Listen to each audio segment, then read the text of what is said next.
Allô, ouais. Bonjour mon ami, comment ça va? Je vais bien, alhamdulillah, et vous? Oui, Alhamdulillah, ça va très bien, tout sommes bien ici, merci beaucoup. J'espère que tout sommes bien avec toi là-bas. Bonne journée, bon courage Ouais, chez toi, bon sens. tout va bien ici, alhamdulillah. Tout cool. À la J'aime- manière d'une... Alors, je pense que tu parlais très bien l'anglais, c'est pas seulement le français. Mais je désavoue, ton numéro de téléphone Hein? exactement, c'est un numéro de téléphone de francophone. Alors, dites-moi, où viens-tu? Dans quelle est votre nationalité, mon frère? D'accord, moi je viens de l'Afrique de l'Ouest, précisément en Guinée-Conakry. Guinée-Conakry. Je suis d'Indonésie. Ouais. Connais-tu ça? Indonésie, en Ah, homme. vous venez... J'ai appris que, je sais pas si c'est récemment, c'était votre anniversaire pour l'indépendance, non? Ah, c'est bon. Tu as raison. Alors, dites-moi, où connais-tu ça? Alors, aujourd'hui, c'est l'indépendance, c'est le jour de l'indépendance d'Indonésie. Où connais-tu ça? Est-ce que tu as déjà regardé sur l'Internet ou quoi? Oui, certes, je viens, je suis dans certains groupes de WhatsApp, je viens de voir une publication qui vous souhaitait bon anniversaire, que vous souhaitait bon anniversaire de l'indépendance et vous souhaitez toutes les meilleures du monde. Exactement. Aujourd'hui, c'est le 17 août 2022. C'est un jour de l'indépendance de l'Indonésie. Merci. Mais, alors, toi, tu as Oui, besoin, j'écoute. tu parlais bien l'anglais aussi, c'est pas seulement le français. Mais voudrez-vous m'expliquer qu'est-ce qui se passe? Pourquoi tu as besoin d'apprendre l'anglais, mon ami? Alors, est-ce que tu as une projet d'aller de travail tout le monde? Par exemple, tu vas visiter aux États-Unis, Canada, France en futur, quoi? Voudrez-vous m'expliquer sur cela? Pourquoi est-ce que j'apprends l'anglais? Voilà, c'est ça. Dites-moi. Ah, d'accord.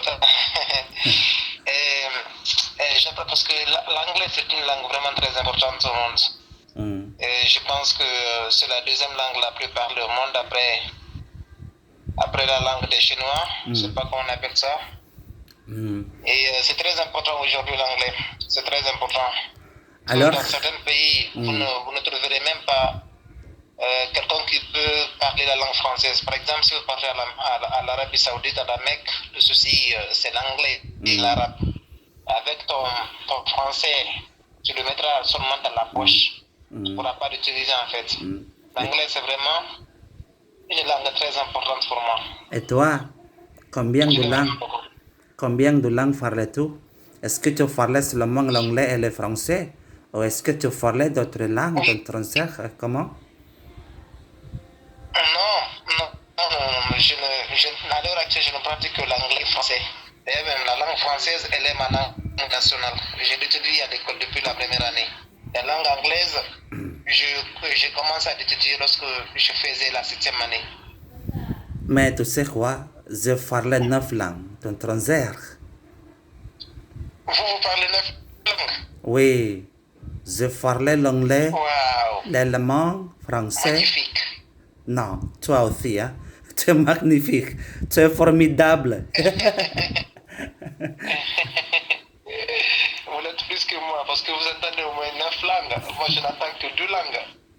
C'est rare. Alors que je pense que j'aime beaucoup écouter quand tu parlais l'anglais aussi parce que, oui, tu as besoin d'améliorer ton anglais.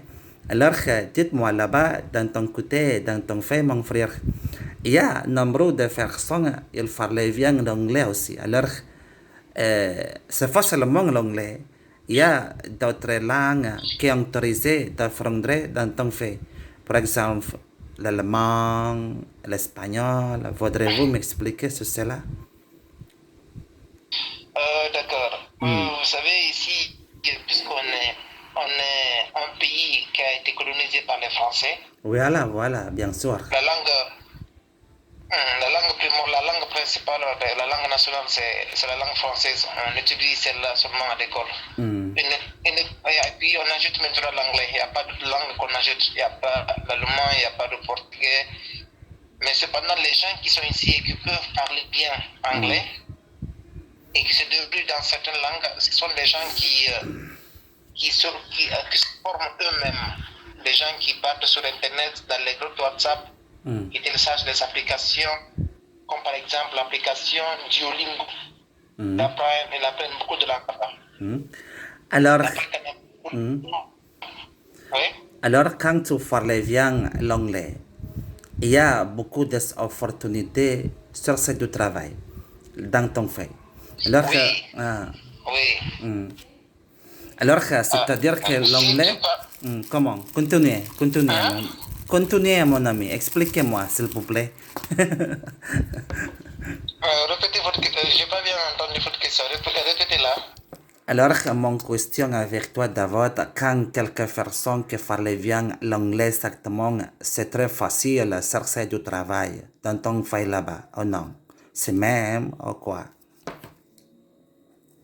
En fait, ici, c'est quand tu parles français très bien que ça sera très facile pour toi d'avoir du travail. Mais l'anglais, quand même, en tout cas, n'a pas beaucoup de place ici dans mon pays, en fait. Mais quand même, quand vous sortez hors du pays, des pays voisins, par exemple, on a le Ghana, c'est un pays anglophone, le Nigeria, c'est un pays anglophone, la Sierra Leone, le Libéria, ce sont tous des pays anglophones.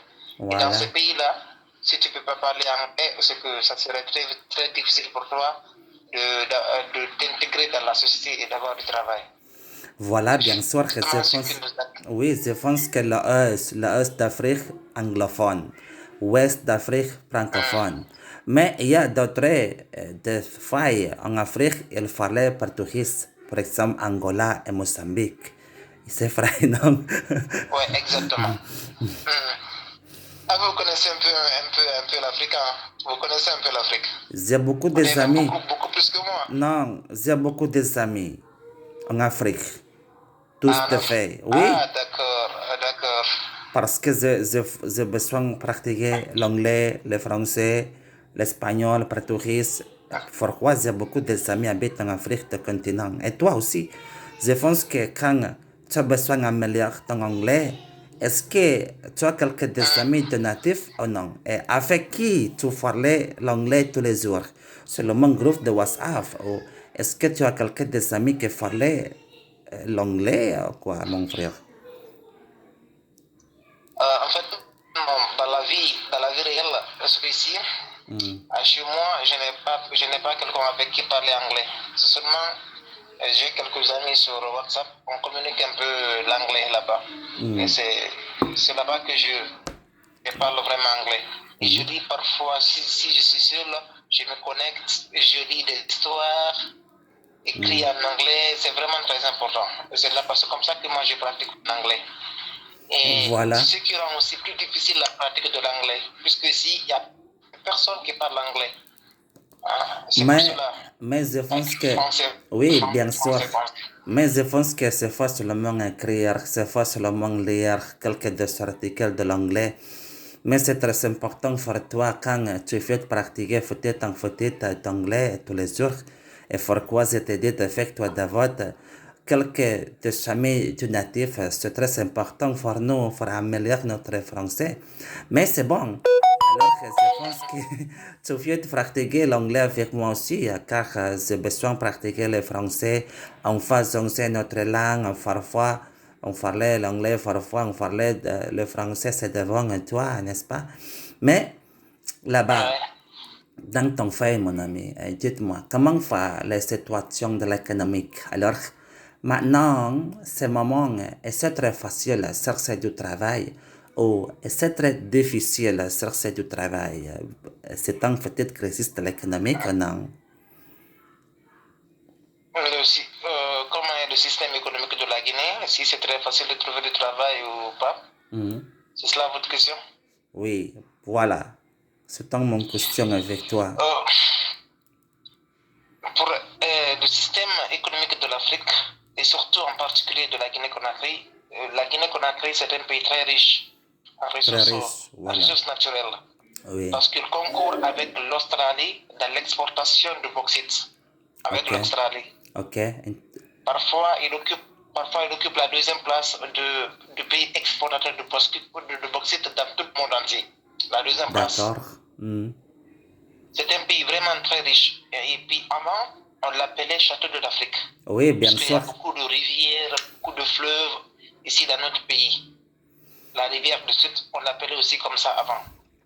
Mais cependant, malgré tout ça, c'est que la population souffre. Il n'est pas facile de trouver du travail. Alors, Parce qu'en fait, ces ressources ne sont pas exploitées de la façon la plus convenable. c'est vrai. Alors, je pense que là-bas, tous se réveillent en Afrique, ils sont très riches, beaucoup d'argent. Mais malheureusement, et en réalité, c'est pas vrai. Alors, c'est-à-dire que là-bas, en Afrique, le continent, il y a beaucoup de personnes, elles sont encore pauvres, n'avoir pas d'argent, n'avoir pas de travail. Et totalement, Oui, beaucoup de veilles en Afrique, elles sont très, très, très pauvres. Mais et pourquoi? Qu'est-ce qui se passe oui, exactement là-bas? Par exemple, y a-t-il beaucoup de problèmes de la corruption ou quoi? Pourquoi? C'est un fait très riche comme Dieu n'est qu'on écrit là-bas dans ton fait. Mais en réalité, dans la société, c'est encore pauvre. Et qu'est-ce qui se passe? Alors, il y a beaucoup de problèmes de corruption là-bas. Ou quoi, mon frère? oui, exactement. Et vous savez, surtout ce qui fait que l'Afrique joue de retard, c'est que les gouvernements africains sont corrompus, ça c'est un. Il y a la malgouvernance qui est là, Hmm. et il y a la souffrance de la population, et il y a aussi en tout cas des problèmes sociologiques. Vous savez, en Voilà, Afrique, il y a beaucoup d'ethnies. voilà. Et il y a des problèmes, n'est-ce pas, ethniques. L'ethnocentrisme, ça existe ici en Afrique. Hmm. Et il y a la gabegie aussi financière. Il y a tout ça. Il y a la mal répartition des ressources exploitées. Hmm. Il y a la corruption. Il y a vraiment donc beaucoup de choses Hmm. qui empêchent la de décoller. Bon, alors, Et si vous regardez aussi, oui, bien sûr, oui, quand on va discuter sur la sociologie, c'est pense que là-bas, quelques des fois en Afrique, il y a, si c'est le problème de la rébellion. Alors, comment va, c'est la situation de la sécurité dans ton fait? Y a-t-il le problème de la rébellion terroriste, terror, crime dans la société, conflit, c'est tant tranquille, c'est la situation dans la société de ton côté là-bas? non, ici, chez nous, en Guinée-Conakry, précisément, alhamdoulilah, il n'y a pas d'affaires de terroristes, il n'y a pas de rébellion, il n'y a absolument rien du tout. Si ce n'est pas des problèmes internes, à part ça, il n'y a rien du tout. Nous ne sommes pas comme le Mali, vous savez, le Mali, tout le temps, il y a le Boko Haram qui les attaque, il y a des djihadistes, et tout ceci, il y a, par exemple, sur Sierra Leone, il y a tellement donc de rébellions. Mais nous, ici, en Guinée-Conakry, il n'y a absolument rien de tout ça. Il n'y a pas de rébellion, il n'y a pas de djihadistes, il n'y a pas de terrorisme. Quand même, nous ne sommes pas menacés, nous ne sommes pas menacés extérieurement. C'est seulement intérieurement, c'est ça. C'est à l'intérieur qu'il y a quelques troubles qui affectent le décollage de l'économie guinéenne. Alors, Ah. là-bas, dans ton pays, il y a Oui. beaucoup d'immigrants de travail, vivre, pour chercher du travail. Alors, mon question avec toi, c'est pas seulement les immigrants d'Afrique, mais il y a beaucoup d'immigrants d'autres continents. Par exemple, immigrants de Chine, immigrants en Europe, vivre dans ton pays ou non? Oui, oui. Dans mon pays, il y a des immigrants africains qui viennent, par exemple. Il y a des Maliens qui viennent. Il y a aussi les Libériens qui viennent. Il y a les Sierra Leonais qui viennent. Et surtout, ces gens-là qui viennent pour une cause économique. D'ailleurs, c'est le cas. Ils tous pour chercher quelque chose à se mettre sous la dent. Et comme vous savez, dans certaines régions ici en Guinée, comme par exemple le Sigiri, le Mandiana, sont donc des régions plutôt des préfectures. Et il y a vraiment de l'abondance quant à l'or. Et donc ces gens-là viennent pour chercher donc de l'or, puis n'est-ce pas, en tout cas, s'enrichir. Hein. C'est justement cela qu'ils viennent. L'or.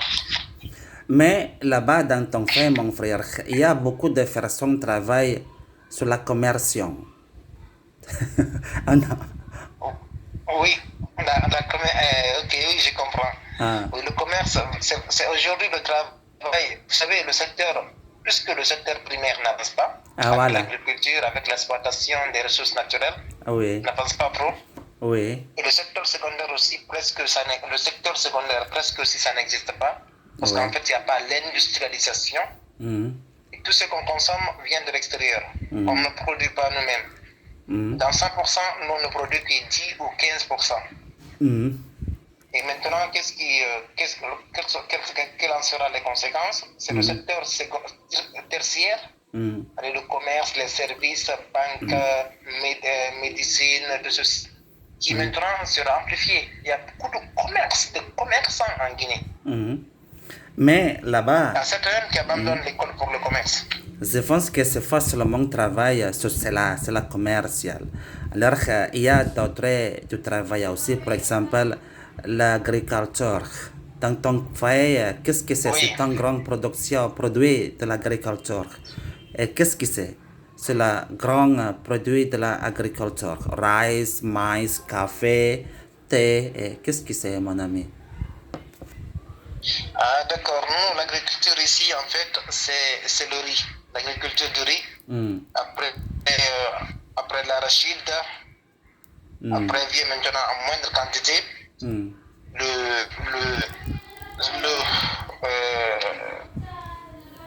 D'abord, il y a comment je dis ça? Il y a le riz, après le riz, il y a l'arachide, après l'arachide, il y a le fonio.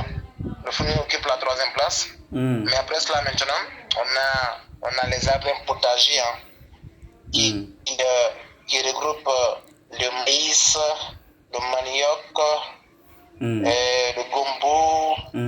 En tout cas, vraiment, ce sont ces types d'agriculture qui sont prospères dans mon pays. Alors que là-bas, dans ton pays, il y a petit de village. C'est pas grand, c'est pas seulement grand, oui. Alors que sur la campagne, sur la montagne, il y a beaucoup de petits villages aussi. Alors que mon question avec toi, dans son village, sa petite village, beaucoup de personnes travaillent comme la commerciante ou totalement, ils travaillent seulement agriculture. Moi, en fait, dans mon village en particulier, personnellement, il y a des gens qui travaillent seulement sur la terre, l'agriculture. Mais puisque dans mon village, le commerce n'est pas tous les jours.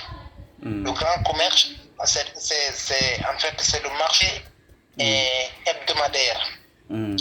C'est juste un seul jour dans la semaine. Donc les gens partent dans les champs, cultivent et par la suite, le dimanche, ils reviennent, ils vendent. Il y a aussi l'élevage. L'élevage, donc des bœufs. Donc c'est vraiment très important, l'élevage des vaches et surtout donc les vaches. Il y a l'élevage, il y a aussi la pêche. Ce sont ces 3 types d'activités et du secteur. Ce sont ces 3 types d'activités du secteur primaire qui sont vraiment développées dans mon village. Et je pense que là-bas dans ton pays, il y a beaucoup de différents de tribus, de natifs. Alors, tous de tribus, tous de natifs, ils parlaient le français ou certainement il y a beaucoup de différentes langues de natifs dans ton pays. Alors, et c'est le français seulement étudié à l'école, à l'universitaire, dans ton pays, mon ami. Faudrait-vous m'expliquer sur cela? Oui, je vais vous l'expliquer. Bon, à l'école, on explique la langue française et l'anglais, uniquement français et anglais. Mais quand même, il y a des langues qui sont nos langues maternelles, c'est-à-dire les langues que nous avons sues même mère de notre mère. Et Et par qu'est-ce qui exemple, c'est? il y a les Qu'est-ce qui dialectes, c'est il y a si les, ton il y a les langue? dialectes, ce Oui. qu'on appelle autrement Mhm. la dialecte quoi. Mhm. Parce que ici en Guinée, je peux compter jusqu'à 90 dialectes. Mhm. Mhm. Et là-bas, dans Par ton exemple, pays, beaucoup de personnes moi, ma parlaient langue, Swahili. Swahili aussi, non. j'ai pas bien compris. Non. Là-bas, dans ton pays, il y a un nombre Hmm. de personnes qui parlaient la langue de Swahili. Qu'est-ce que c'est? C'est ton langue tout native. C'est ton langue très célèbre. Ah, Swahili pour les, comment j'ai appelé donc ces gens-là. Swahili, non, ici quand même il n'y a pas de Swahili, il n'y a pas de Hausa. Ça c'est Mhm. pour les Nigériens, Swahili, il n'y en a pas. Mais Mhm. par exemple la langue Poulard, Mhm. Et là-bas, c'est ma langue maternelle, la langue Poulard. mhm. Et les Peuls aussi sont connus pour leur élevage. Ce sont seulement, c'est la majeure partie des éleveurs qui sont dans mon pays et partout d'ailleurs dans l'Afrique. Il faut, quand tu cherches et que tu cherches à savoir qui sont ces gens-là, tu trouveras que ce sont des Peuls. Mhm. Et j'ai beaucoup de questions à faire toi. Maintenant, est-ce que tu as des questions pour moi? C'est pas seulement interview. D'accord. Qu'est-ce que c'est ton question sur mon fait Indonésia?